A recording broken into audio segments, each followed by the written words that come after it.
Assalamualaikum warahmatullahi wabarakatuh. Salam sejahtera untuk kita semua. Wow, kita kembali lagi nih dalam program rubrik kita. Ini adalah persembahan dari SMC Rumah Sakit Logerjo. Ini adalah program baru ya, dimana kalau udah ada program rubrik kita ini artinya kita akan mendapatkan banyak wawasan, banyak insight tentang kesehatan dong ya pastinya kan. Makanya pantengin terus, pokoknya tiap bulan kita akan update video-video baru tentang kesehatan pastinya ya. Oke, yang pasti bersama saya Nessa Gozal di sini, dan di sini di rubrik kita ini nanti kita akan tanya dong dok. Nah itu ya, karena akan banyak sekali pertanyaan-pertanyaan tentang kesehatan biar kita juga makin sehat dan wawasan kita tentang kesehatan juga nggak sempit gitu kan ya. Oke, tapi tahukah Anda kalau di SMC Rumah Sakit Logerjo itu ini kita memiliki Center of Excellence itu ada 3 sebenarnya ya. Yang pertama adalah bayi tabung, yang kedua adalah kesehatan jantung, dan yang ketiga adalah bedah syaraf. Nah, nanti kita akan kulik semuanya itu biar kita juga ini ya lebih ngerti, lebih detail tentang ketiga hal yang menjadi Center of Excellence dari SMC Rumah Sakit Logerjo. Dan pastinya kalau sekarang saya nggak sendiri karena saya sekarang sudah bersama dengan dokter senior. Kalau ngomongin urusan kesehatan jantung sih, kita langsung hadirkan aja Dr. Sodikur Rifki. Selamat sore dokter, apa kabar? Selamat sore Mbak Nessa, kabar baik-baik. Sehat ya dok? Alhamdulillah sehat. Alhamdulillah. Dengan segala padatnya jadwal dokter, kita masih bisa ngobrol-ngobrol, matur nuwun dokter. Ya, santai. Ya, ini kalau sama dokter Rifki ini harus ngomongin tentang kesehatan jantung ya, karena memang kalau misalnya keinget jantung itu top of mind-nya tuh Dr. Sodikur Rifki. Nah, ini pingin jantung itu kan banyak mitos, banyak fakta yang kita nggak ngerti gitu kan ya dok. Cuman kalau misalnya kita mau mulai dari ngomongin tentang penyakit jantung, apa aja sih dok sebenarnya lingkup penyakit jantung tuh? Ya, jadi penyakit jantung ada beberapa macam. Satu adalah penyakit jantung kongenital atau bawaan. Kemudian penyakit jantung koroner yang saya kira paling banyak ya, sekarang lagi ngetren ya. Kemudian penyakit jantung katup, jadi ada gangguan pada katup-katup jantungnya. Kemudian penyakit jantung hipertensi, jadi hipertensi yang lama tidak terkendali bisa juga berdampak ke jantung ya. Kemudian penyakit jantung yang disebut kardiomiopati karena sesuatu hal yang di luar itu semua ya, misalnya karena faktor genetik ada ya, keturunan bisa, atau faktor-faktor yang sampai sekarang belum diketahui ya. Dan beberapa penyakit jantung lain yang penyebabnya sangat macam-macam ya, tapi yang garis besarnya itu saya kira. Oke, jadi ternyata banyak ya dok ya. Banyak jadi juga. Soalnya kalau di orang awam kan pokoknya serangan jantung gitu toh yang diketahui, tapi ternyata banyak gitu lingkupnya. Nah, apakah penyakit jantung itu banyak disebabkan karena lifestyle? Nah, kalau kita bicara tentang lifestyle, maka penyakit jantung yang paling berkaitan dengan lifestyle adalah penyakit jantung koroner. Ya. Jadi penyakit jantung koroner ini disebabkan oleh apa yang kita sebut sebagai faktor risiko atau faktor-faktor yang menyebabkan seseorang itu berisiko untuk kena penyakit jantung ya, khususnya penyakit jantung koroner tadi ya, seperti misalnya kolesterol tinggi ya, kencing manis, tekanan darah tinggi, obesitas atau kegemukan, kemudian merokok ya, kurang aktivitas ya, kurang gerak, itu juga merupakan salah satu faktor risiko ya. Itu beberapa faktor yang menyebabkan, bisa menjadi faktor risiko penyakit jantung koroner. Dan yang saya sebutkan 5 awal itu adalah faktor risiko utama untuk penyakit jantung koroner. Dan orang Indonesia kayaknya kelima tadi demen tuh dok ya, kolesterol kan hubungannya sama makan enak kan.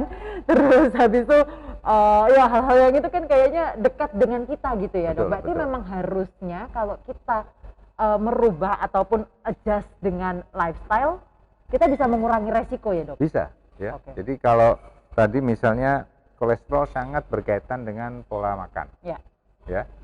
Kalau kita banyak makan lemak-lemak ya, kayak gorengan, santan kental ya. Itu dia, gimana nih? Ya kan di depan mata nih opor ya, terus gorengan tuh kan kayak setiap sudut tuh ada gitu loh dok. Betul. Iya. Oh, jadi kalau sebenarnya kalau kita bisa mengimbangi pola itu, kita bisa menurunkan resikonya. Oke. Nah, ini nih, kalau terpikir juga kalau ngomongin tentang kesehatan jantung tuh, yang sering juga didengar oleh orang awam itu tentang pasang ring sama kateterisasi ya dok ya? Iya. Pasang ring sama itu apa sih dok sebenarnya bedanya? Ya, saya kira mungkin sebelum ke sana kita mungkin eksplorasi lebih lanjut tentang lifestyle dulu aja ya. Oh boleh, Saya kira ini sangat penting justru karena kuncinya di situ ya. Jadi kayak tadi ya, misalnya yang lemak-lemak itu selain gorengan, santan kental, juga mungkin gaji ya. Gaji, makanan bergaji kan enak-enak semua. Enak banget sih dok, enak banget. Kemudian mentega. Mentega itu termasuk trans fat ya. Jadi itu cuma kita memang nggak langsung kelihatan mentega, cuma mungkin di biskuit ya, roti-roti, apalagi martabak Bandung. Aduh. Ya, itu kalau menteganya belum malah itu nggak enak dong. Iya, itu ya. Kemudian juga kayak kuning telur itu juga kolesterolnya tinggi. Jadi kalau jangan terlalu banyak ya. Ya sehari maksimal 1 ya, atau mungkin tidak setiap hari, tapi kalau putihnya bebas, putihnya tidak mengandung kolesterol sama sekali, tapi proteinnya tinggi ya, jadi itu bagus. Kemudian juga yang berkaitan dengan lifestyle adalah mungkin pola konsumsi kita tentang manis-manis ya, yaitu diabetes itu kan sekarang tinggi sekali di dalam masyarakat ya. Ya memang selain faktor ada genetik, ada faktor fungsi pankreasnya sendiri yang mungkin tidak normal, tapi juga kalau kita geber terus dengan makanan manis, kalori tinggi, mungkin bisa mempercepat munculnya diabetes ya. Dan diabetes itu belum tentu keturunan ya dok? Belum tentu keturunan. Tapi kalau memang ada faktor keturunan mungkin bisa lebih cepat munculnya, ya. Kemudian juga hipertensi, ya. Hipertensi ini bisa disebabkan atau dipicu oleh konsumsi garam yang tinggi, ya. Nah sekarang makanan-makanan kita itu yang fast food itu biasanya garamnya tinggi, ya. Nah itu jadi kalau orang yang ada hipertensi perlu mengurangi konsumsi garam, ya. Nah kemudian obesitas. Nah obesitas ini juga mungkin kalori. Kalau dari kecil makanannya fast food semua, ya, ya itu mungkin akan menjadi dewasanya atau bahkan remajanya sudah jadi obes. Ya, apalagi ditambahi kurang olahraga misalnya, ya. Nah kemudian rokok juga, ya. Ya kita semua udah tahu bahwa rokok mempunyai efek buruk di kemana-mana, termasuk salah satunya ke jantung. Itu tuh kayaknya ini mungkin bukan kali pertama kita dengar, tapi emang harus berulang-ulang kita gaungkan ya dok ya, biar melek mengenai kesehatan jantung, karena jantungnya cuma satu ya, harus dijaga bener-bener gitu kan ya. Jadi itu ya dok ya, tentang lifestyle ya. Nah itu dok, kembali ke pertanyaan saya tadi, karena saya sendiri punya riwayat keluarga yang sudah pasang ring gitu kan ya. Terus dulu tuh nggak mudeng, maksudnya pasang ring itu apa, kateterisasi itu apa gitu. Jadi kalau kateterisasi itu adalah suatu tindakan menggunakan kateter. Kateter itu sebenarnya kayak selang plastik lah, gampangannya. Nah kateter ini dimasukkan ke dalam tubuh kita melalui jalur pembuluh darah yang sudah ada, bisa dari tangan atau dari pangkal paha, ya, dengan bius lokal. Kateter itu diameternya kira-kira sekitar 2 mili. Ya, nanti setelah dia bius lokal, nanti dipasang kayak sheet, ya, kayak selang untuk masukkan, kemudian kateternya masuk ke situ. Kemudian ketika sampai di jantung itu bisa digunakan untuk mengukur tekanan-tekanan di jantung, juga untuk menyemprotkan kontras masuk ke dalam pembuluh darah koroner maupun ke ruang-ruang jantung. Nah, nanti kita bisa lihat kalau misalnya ke pembuluh darah koroner, kita bisa lihat ada penyempitan apa tidak, ya. Sehingga pembuluh darah koroner itu betul-betul dibedakan dengan sekitarnya, sehingga kalau ada penyempitan akan dilihat penyempitannya berapa persen, lokasinya di mana, ada berapa titik dan seterusnya. Ya, itu adalah kateterisasi jantung yang untuk kepentingan diagnostik atau memastikan ada tidaknya penyakit atau penyempitan pada pembuluh darah jantung. Kalau pasang ring itu sebenarnya tindakan lebih lanjut dari kateterisasi jantung diagnostik tadi. Ya, kalau memang ada penyempitan yang signifikan, ya, nah itu baru mungkin perlu dipasang ring untuk supaya jalannya lancar kembali. Jadi kateterisasi itu gini, kondisi apa yang akhirnya berarti kateterisasi itu belum tentu pasang ring? Belum tentu. Dan tadi berarti kan dilihat berapa persen? Betul. Di persentase berapa, Dok, udah mulai harus pasang ring? Biasanya sekitar 70% ke atas. Oh, itu udah harus pasang ring? Kecuali kalau di pangkal banget. Kalau di pangkal banget itu 50% sudah dianggap harus signifikan. Isi. Tapi kalau tidak di pangkal banget, kita patokannya 70%. Di atas 70% berarti mungkin perlu pasang ring. Ya. Nah, ini dia nih ya. Ini jadi pengetahuan nih, Dok ya, kateterisasi, ring dan segala macam. Nah, nanti habis ini kita akan mainan lagi sama dokter. Wah, dokter biasanya tindakan, kita ajak mainan ya, Dok. Oke, tapi yang pasti tetap di rubrik kita.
Rubrik kita tanya dong, Dok. Nah, ini karena ada dokter jantung ya tanyanya tentang kesehatan jantung gitu.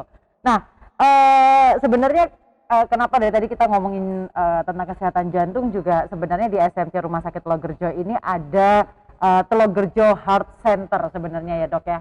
Maksudnya untuk kita bisa lebih kan salah satu CEO Center of Excellence dari Rumah Sakit Telogerjo ini adalah kesehatan jantung. Jadi di Telogerjo ini, di SMC Rumah Sakit Telogerjo ini kita punya Telogerjo Heart Center, di mana nanti deh saya akan kasih tahu apa aja sih yang ada di Telogerjo Heart Center. Nah, sekarang kita mau mainan True or False. Nah, bukan truth or dare ya, ini bukan truth or dare, ini True or False ya. Saya akan memberikan statement, bener nggak sih, Dok, gitu kan ya, beserta penjelasannya gitu.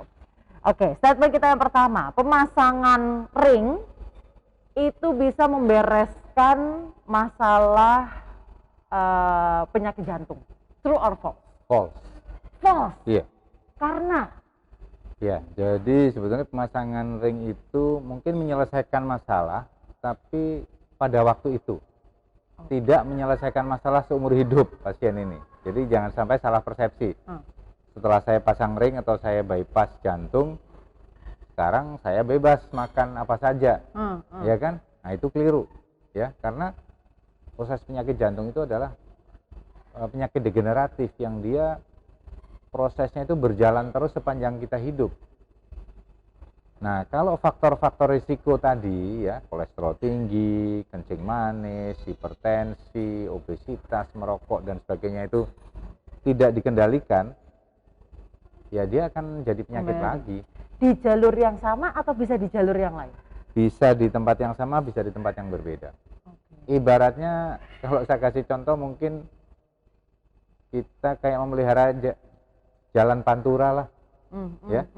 Kalau jalan pantura ada yang rusak kemudian dibetulin, menyelesaikan seluruh persoalan nggak? Tidak. Enggak juga sih, ya? Bisa rusak lagi. Jadi gitu. Jalan itu bisa rusak lagi dan juga bisa rusak di tempat yang lain, berbeda, ya. Jadi setelah diperbaiki, ini harus dirawat. Ya. Berarti harus minum obat seumur hidup atau bagaimana? Sebagian iya, ya. Oke. Memang harus ada obat yang harus diminum seumur hidup buat penderita penyakit jantung koroner. Baik dipasang ring maupun tidak, baik di bypass maupun tidak. Kalau tadi bypass itu apa sih dok bedanya dengan pemasangan ring? Bypass itu adalah operasi bedah jantung, di mana pembuluh darah yang menyempit itu ya udah dibiarkan, tapi kemudian dokter bedah akan memasang pembuluh darah baru yang biasanya diambil dari tubuh pasien sendiri untuk membypass. Oh, jadi ada shortcutnya gitu. Shortcut. Ya. Jadi jalur yang rusaknya ya dibiarin aja. Kita bikin jalan baru supaya jalannya jalur lancar alternatif. kembali. Betul. Kalau mudik ada jalur alternatif, nah itu bypass. Itu bypass, ya. betul. Oh, oke. Baiklah. Jadi enggak ya false ya kalau misalkan udah pasang ring, wah, hore bisa makan kolesterol lagi. Tidak begitu ya, Dok? Enggak. Tidak begitu. Oke. Pernyataan yang berikutnya, orang dengan komorbid penyakit jantung tidak boleh menerima vaksin COVID-19. False. Jadi bisa sebenarnya? Bisa. Oke. Jadi itu sudah statementnya sudah disampaikan oleh Perhimpunan Dokter Spesialis Jantung dan Pembuluh Darah, ya, PERKI. Itu dari PERKI sudah menyampaikan bahwa yang tidak boleh adalah penderita penyakit jantung yang akut, ya. Jadi artinya kalau yang gawat lah ya, kalau yang sudah stabil, yang udah dipasang ring dan yang sudah stabil dalam lebih 3 bulan, ya, itu sudah boleh. Jadi yang dimaksud tidak stabil itu adalah pasien serangan jantung atau gagal jantung berat, ya. Jadi kalau pasien lagi serangan jantung atau gagal jantung berat ya tunggu dulu sampai betul-betul stabil. Nah, supaya yakin stabil kira-kira 3 bulan lah. Oh, nantinya gitu. akan Nantinya bisa boleh. vaksin. Oh, bisa. Baik. Jadi bukan, saya berarti nggak bisa vaksin sama sekali, nggak bisa, bukan begitu ya? Bukan begitu. Oke, baiklah. Jadi karena banyak juga tuh dok, wah aku nggak bisa vaksin nih, soalnya aku jantung, bukan begitu ya? Enggak, sebetulnya gini, dulu waktu itu memang ada, karena kan begini, jadi pada penelitian vaksin COVID ini pasien-pasien yang punya komorbid atau penyakit penyerta yang cukup berat dikeluarkan dari penelitian, populasi penelitian. Nah, sehingga sebetulnya bukan tidak boleh, tapi tidak ada rekomendasi. Belum diteliti. Itu. Jadi sebenarnya bisa kalau keadaannya sudah stabil. Ya, kalau sudah stabil bisa. Ya. Oke. Tanya dong dok. Orang tua yang memiliki riwayat penyakit jantung pasti menurunkan kepada anaknya. True or false? False. Oh, false juga dok? Tidak pasti, ya. Oke. Tapi seorang anak yang orang tuanya penderita penyakit jantung berpotensi lebih tinggi terkena penyakit jantung. Apabila kalau bapaknya, laki-laki ya, artinya bapaknya itu kena penyakit jantung pada usia di bawah 55 tahun atau ibunya kena penyakit jantung koroner kurang dari 65 tahun. Artinya kalau orang tuanya kena pada usia muda, ya, lebih muda, itu berpotensi anaknya mungkin ada faktor genetiknya. Jadi harus lebih hati-hati, ya, anak yang atau orang tua yang menderita sakit jantung pada usia tadi, kalau laki-laki di bawah 55 atau perempuan di bawah 65, harus menjaga anaknya supaya jangan obesitas, jangan sampai kelebihan gula, merokok, dan seterusnya, ya. Jadi lampu kuningnya banyak gitu ya dok. Boleh jadi, makan gula tapi ini, gitu ya dok. Oke. Tapi jadi kalau kita artinya sebenarnya yang di-highlight adalah faktor resikonya yang ditekan itu ya dok ya? Iya. Siapapun kita sebenarnya. Betul. Jadi faktor resiko sebenarnya ada 2 sih dibagi. Ada faktor resiko yang bisa diubah, ya. Ada yang kedua faktor resiko yang tidak bisa diubah. Yang tidak bisa diubah itu jenis kelamin, ya. Mungkin bentuk luarnya bisa dirubah, tapi sistem hormonalnya tidak bisa. Ya, seorang wanita yang ingin jadi laki-laki, ya, atau laki-laki yang ingin jadi wanita nggak bisa menstruasi. Hormonnya beda, ya. Ya. Jadi jenis kelamin. Kedua adalah usia. Usia di KTP bisa dirubah, tapi usia biologis tidak bisa. Mungkin kita bisa pasang botox, tapi di KTP tidak akan pernah bisa berubah. Oke, baiklah. Ya, jadi usia biologisnya tetap. Angka di KTP-nya bisa dirubah 65 jadi 60 misalnya kan. Nah, kemudian juga faktor tadi ya adanya penyakit. Ya. Jadi faktor keturunan tadi. Jadi faktor keturunan itu juga nggak bisa dirubah. Kalau orang tuanya kena penyakit jantung usia muda ya hati-hati aja. Itu namanya takdir sudah. Ya, oke. Oke, baiklah. Jadi emang harus tahu riwayat penyakit orang tua juga ya. Oke. Tanya dong dok, apakah wanita lebih mudah kena jantung koroner? Sebetulnya tidak. Wanita justru lebih terproteksi untuk terkena penyakit jantung koroner karena sistem hormonalnya beda tadi ya. Ya, ada sistem hormonal wanita yang memproteksi seorang wanita terkena penyakit jantung koroner. Jadi kecuali kalau sudah menopause. Jadi kalau sudah menopause maka risiko seorang wanita sama dengan laki-laki. Ya.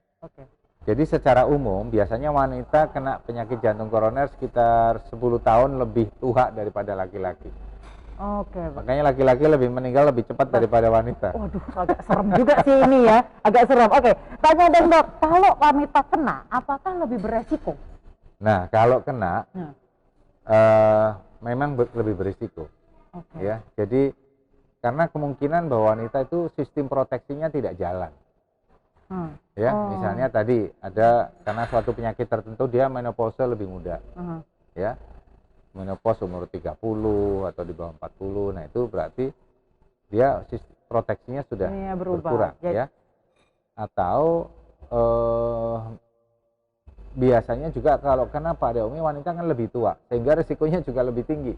Karena memang badannya sudah lemah juga gitu ya. Iya. Jadi emang hati-hati juga ya. Itu diantara itu. Ya. Baik. Nah, tanya dong dok, ini ada biasa di grup WhatsApp ya dok ya. Kalau pertolongan pertama pada orang yang kena serangan jantung itu katanya dipopok lengannya, dipopok lengannya, itu benar nggak sih dok? False ya. Hoax itu. Jadi pertolongan pertamanya apa dok? Jadi kalau pertolongan pertama kalau pasien nyeri dada, ya kalau lagi nyeri suruh istirahat, ya. Kalau di rumah ada oksigen kasih oksigen, ya. Kalau misalnya di rumah ada yang sakit jantung dan punya obat yang biasanya ditaruh di bawah lidah, boleh dikasih bawah lidah, dan segera mungkin bawa ke rumah sakit. Ya, saya kira itu yang paling baik karena memastikan dia serangan jantung atau tidak itu pasien perlu direkam jantung di EKG. Baik. Kalau di rumah kita baru mengira-ngira saja, ya. Kalau di sana kalau terdeteksi dengan cepat maka akan berpotensi mendapat pengobatan lebih cepat. Dan kalau serangan jantung mendapat pengobatan lebih cepat maka sebetulnya kemungkinan terselamatkan lebih tinggi. Baiklah. Jadi memang kita harus hati-hati dan nggak usah sok tahu sendiri gitu ya dok ya. Dokter untuk menentukan tindakan apa aja harus rekam jantung dulu juga begitu kan. Nanti kita lanjutin deh ngobrol yang pasti tetap di rubrik kita Tanya Dong Dok.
Nah, ini di rubrik kita kali ini kan kita ngomongin masalah jantung nih ya. Yang pasti kita akan tanya dong dok ya ke apa ya?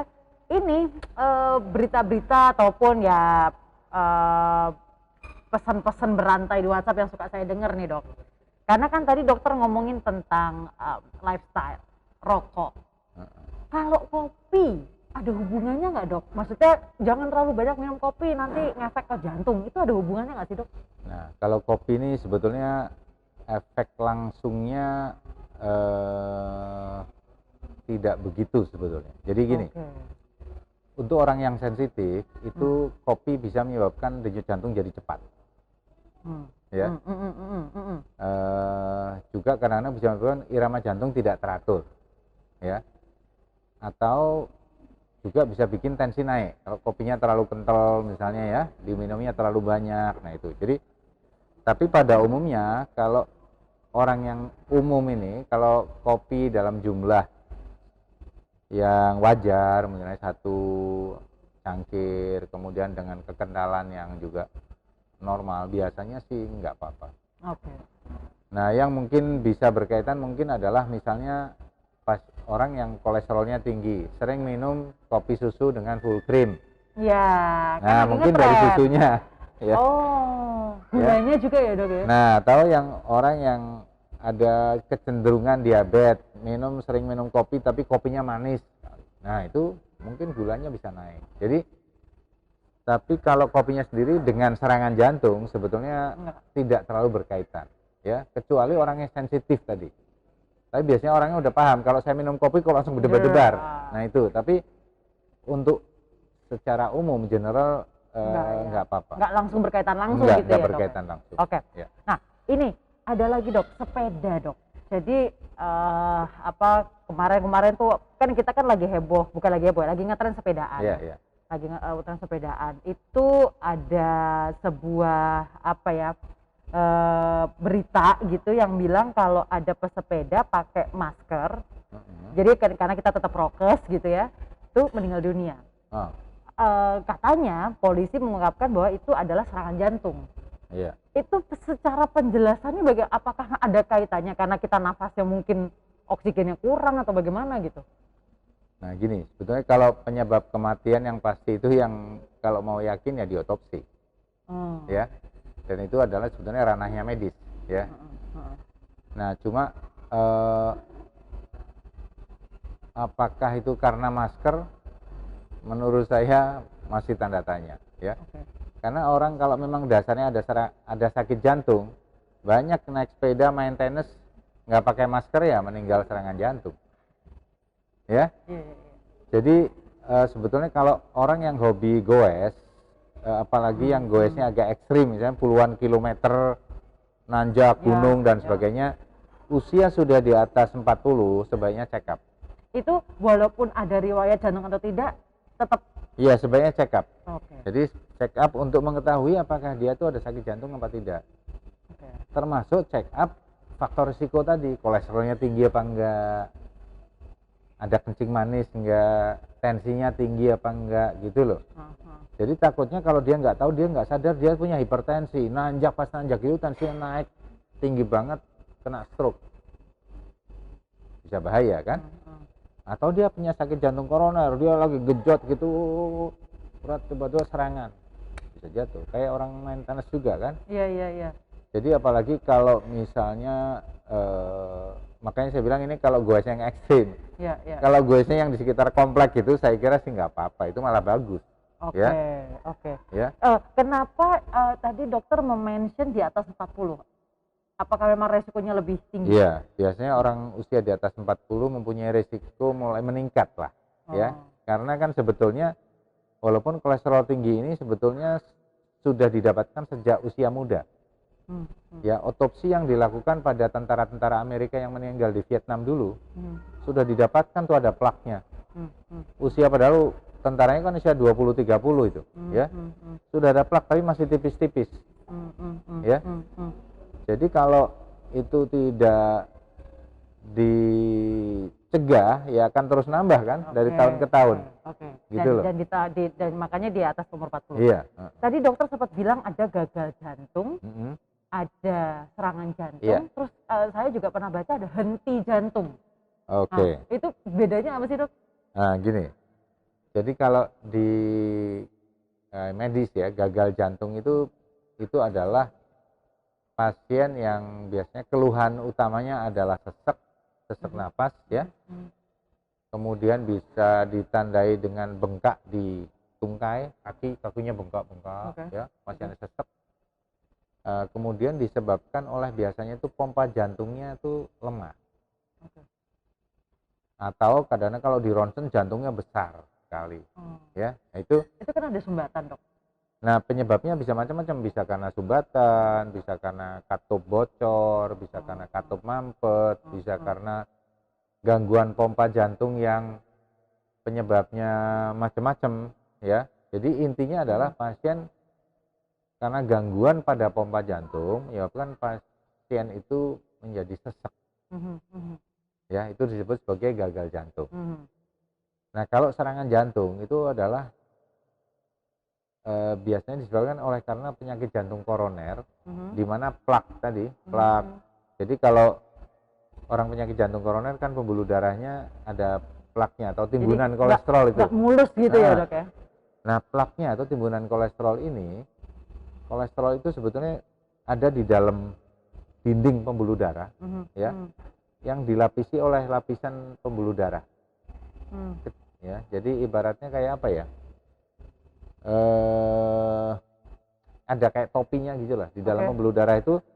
Jadi kolesterol itu kalau di dalam pembuluh darah bukan nempel di permukaan tapi masuk ke dalam. Lama-lama jadi gendut kok ininya. Gendut, jadi makanya akhirnya permukaannya jadi naik. Makin tebal, Nah, semakin banyak kolesterolnya itu biasanya tuh topinya itu tipis sehingga gampang pecah. Nah, misalnya kalau pas lagi stres tinggi atau tensi tinggi atau karena faktor lain, kemudian plak itu pecah, tubuh atau darah itu mensensasi itu sebagai luka. Nah, kalau luka itu tubuh otomatis akan berusaha menutup luka itu dengan sel yang namanya trombosit, ya, atau platelet. Nah, trombosit atau plateletnya akan nempel di tempat yang luka itu untuk menutup itu, tapi karena trombosit itu lewat terus sehingga numpuk sampai akhirnya bisa banyak. Kalau jumlahnya sangat besar dia bisa menutupi aliran. Ketika tertutup aliran itulah disebut sebagai serangan jantung. Karena biasanya ketika tertutup itu pasien akan nyeri dada yang sangat hebat, ya. Kadang-kadang disertai dengan keringat dingin, mual atau muntah, bahkan kadang bisa shock. Ya, karena jantung itu kan dia berdenyut setiap saat, nggak boleh berhenti, ya kan? Kalau alirannya itu terganggu, terhenti, berarti dia harus kerja tapi nggak ada suplai makanan, ya kan? Bisa kerja dong? Nggak bisa kerja, makanya itu bisa shock kalau kebetulan kenanya di pangkal sekali. Ya, nggak bisa mompa, kemudian tensinya turun, pasiennya shock, pompa, ya. Nah itu adalah serangan jantung. Biasanya ditandai dengan nyeri dada yang hebat. Ya, biasanya di tengah sini bisa seperti ditekan, ditusuk, atau ditindih benda berat. Ada yang seperti terbakar, ada yang mengeluh seperti kayak dicengkeram gitu. Ya, jadi secara umum adalah rasa tidak nyaman yang hebat di dada, yang berat. Ya, nah itu biasanya ditandai itu keringat dingin atau mual, muntah. Itu hati-hati. Kalau ada keluhan seperti itu, segera bawa ke rumah sakit. Jangan nggak pernah tahu dia. Nggak pernah tahu. Ya, itu segera kok. Henti jantung. Nah, kalau henti jantung itu ya jantungnya berhenti. Nah, jantung berhenti ini bisa disebabkan oleh karena serangan jantung juga. Ya. Tapi belum tentu serangan jantung menyebabkan. Belum tentu. Iya. Jadi henti jantung bisa disebabkan oleh faktor lain. Bisa juga disebabkan oleh serangan jantung. Ya. Henti jantung itu akibat saja. Ya? Baik. Gitu. Ini boleh pertanyaan terakhir ya. Pertanyaan terakhir nih. Tanya dong, Dok. Penyintas COVID itu beberapa bulan kemudian perlu cek jantung nggak? Spesifik nih. Perlu cek jantung nggak? Sebetulnya tidak perlu. Kalau nggak ada keluhan nggak perlu. Ya. Dan biasanya itu ya tetap sebetulnya yang paling utama adalah yang berkaitan dengan faktor risiko tadi. Kecuali penyintas COVID usia di atas 40 tahun, kok sering sesek, atau bahkan muda juga nggak apa-apa, tapi dia sesek, kok sering sesek terus, jadi berkaitan dengan keluhan jantungnya. Tapi kalau nggak ada keluhan tidak perlu. Kalau dia sesek atau mungkin ada nyeri dada yang signifikan, ya kita cek. Nah, makin dibukakan kan mata kita ya terhadap kesehatan jantung. Jadi makanya kita harus cek nih ya, tapi ceknya kemana? Ke SMC Rumah Sakit Telogerjo. Nanti saya akan kasih tahu ya.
Di rubrik kita tanya dong dok. Nah, masih ngomongin tentang kesehatan jantung. Dok, setelah saya mendengar semua penjelasan dokter tentang kesehatan jantung, apa sebenarnya anjuran dokter terhadap, misalkan saya kan belum pernah, mudah-mudahan tidak ada gitu ya, tapi belum pernah ada keluhan-keluhan yang terkait dengan jantung, sesak dan segala macam.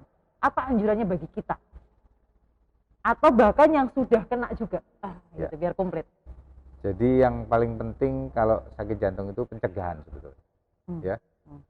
Kalau buat orang yang belum kena penyakit jantung seperti Mbak Nessa ini disebut sebagai pencegahan primer atau primary prevention.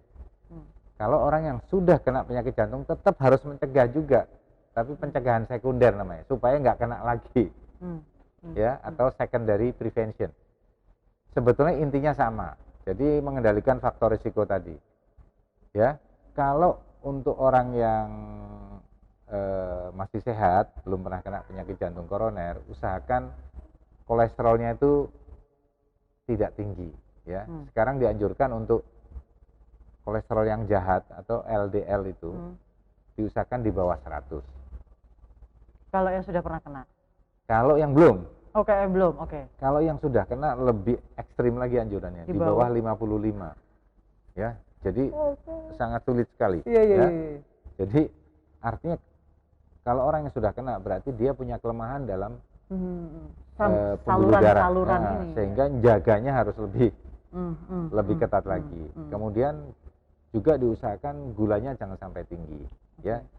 Jangan sampai kalau ada bakat diabetes jangan sampai muncul, ya. Atau kalau sudah ada diabetes harus diobati supaya terkontrol sebaik mungkin, ya. Tentunya harus kontrol ke dokter dengan plus diet dan olahraga, ya. Begitu juga untuk yang hipertensi. Nah, kalau ada orang hipertensi sebaiknya tensi itu dijaga di bawah 140-90 lah, ya. Kalau sudah mendekati itu, apakah lagi lebih, harus segera diobati, diturunkan, ya. Obatnya juga selain obat-obatan juga jangan lupa adalah mengurangi garam dan olahraga, ya. Jadi olahraga ini manfaatnya banyak kemana-mana, ya. Kemudian juga yang obesitas harus segera diturunkan, ya, mendekati berat badan normal. Ya, kalau sudah obesitas mungkin harus mengurangi kalori, makanan yang manis-manis kayak karbohidrat, ya, seperti nasi, roti, mie, dan itu enak-enak semua, dokter. Ya, itu ya, kue-kue manis itu dikurangi, ya. Nah, kemudian buat yang belum merokok ya jangan merokok, ya. Yang sudah merokok kalau bisa berhenti merokok. Saya nggak usah ngulangin lagi, ya. Dan olahraga. Dan olahraga, apapun ya dok ya, maksudnya yang bikin happy. Ya sebaiknya olahraga dianjurkan adalah yang jenis aerobik. Aerobik itu seperti jalan, jogging, bersepeda, berenang, ya, senam aerobik, ya. Ya itu. Jadi tidak dianjurkan yang olahraga beban itu, ya, untuk jantung loh, ya. Ya, itu jadi sebagai tambahan boleh. Pilihannya banyak, ya. Oke. Nah, kapan sih dok sebenarnya waktu yang tepat untuk kita bisa screening? Dan screening macam apa yang bisa kita lakukan? Ya, tadi seperti saya bilang mungkin dari segi usia mungkin 40 tahun lah kira-kira. Ya, di atas 40 tahun sebaiknya screening sekali deh. Karena kalau kita tahu ada yang potensial harus segera dikendalikan. Dan lagi kalau ada faktor risiko keluarga, kalau keluarganya hipertensi, ya jangan nunggu 40. Ya. Pokoknya ditensi kan sekali-sekali, setahun sekali aja ditensi. Kalau mulai tinggi harus segera kendalikan. Kencing manis juga gitu, ya. Ya, kalau ada keluarganya kencing manis, orang tuanya itu harus lebih dini cek juga, ya. Ya, apalagi ada obesitas dan sebagainya. Biasanya obesitas itu sering ketempelan kencing manis sama hipertensi dan kolesterol tinggi. Jadi hati-hati. Karena kan dari makanan biasanya ya. Pola makannya kanan kiri kena semua. Ini kayaknya aku lagi ngaca gitu ya. Oke, baiklah gitu. Oke, Dok mungkin bisa memberikan closing statement-nya, Dok. Monggo.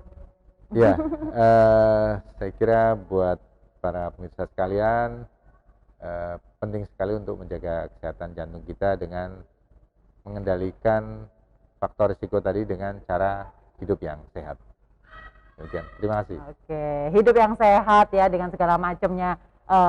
Hidup sehat dan bahagia juga pastinya ya Dok ya, karena faktor stres menentukan. Baik, ya pasti terima kasih dokter sudah memberikan banyak sekali insight tentang kesehatan jantung. Mudah-mudahan ini bisa memberikan wawasan juga untuk Anda. Nah, tadi kalau misalnya saya sempat ngomongin tentang Telogerjo Heart Center ya, di mana di SMC Rumah Sakit Telogerjo itu kita memiliki beberapa paket. Kalau misalkan memang ingin screening begitu ya, ada namanya paket jantung sehat selalu. Ini mulai dari 868.000 aja udah bisa cek ya. Lalu ada paket kateterisasi jantung, paket pemasangan ring itu juga start 13 juta dan itu ada free voucher menginap di hotel juga ya. Dan pastinya untuk Anda bisa follow ya, follow Instagramnya @rs.telogerjo atau pastinya subscribe ya channel SMC Rumah Sakit Telogerjo ini, atau misalnya Anda perlu konsultasi bisa reservasi melalui call center 024 8646 6000. 024 8646 6000. Oke? Dan jangan lupa untuk Anda bisa komentar di ini ya, di bawah. Oke? Mau ngomongin apa nih? Kesehatan apa nih ya? Jadi biar apa yang kita obrolin bisa tepat sasaran. Baiklah kalau begitu. Sekali lagi terima kasih dokter. Mudah-mudahan kita sehat selalu. Dan untuk Anda juga kita sehat selalu. Kita ketemu di episode rubrik kita selanjutnya. Tanya dong dok. Saya Nessa Gozal. Dadah.